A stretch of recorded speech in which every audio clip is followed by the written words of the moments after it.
Presidente da República José Ramos Horta focaliu em relação bilateral durante a visita ao Estado e a Singapura. Presidente da República José Ramos Horta coleidane foi em fila ricas me Timor-Leste terça-feira semana. Tuira agenda Presidente da República fila mai Timor-Leste e a Lawrence na Lorecin ida fulan dezembro mas betamba simo convite via telemóvel o primeiro-ministro Malásia Anwar Ibrahim Nune, Presidente da República, continua a querer sala visita trabalho para Malásia. Russi visita Ruane, acompanhado Russi membro do governo Sira. Presidente da República, José Ramos Horta, tem assunto importante a visita, mas que em relação bilateral Timor-Leste ou Singapura. Ni haktuir Singapura mos apoio Timor-Leste na preparação à adesão para a ASEAN. Encontro ao Presidente da República de Singapura, Primeiro-Ministro, e Ministro Balutam.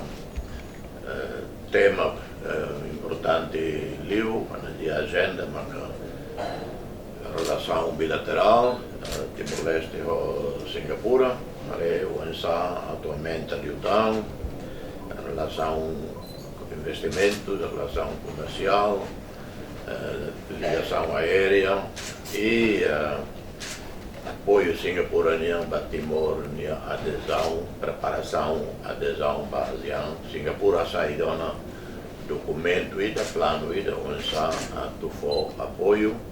apoio técnico e a parte todo para Timor Bele participa ativamente e serviços ASEAN.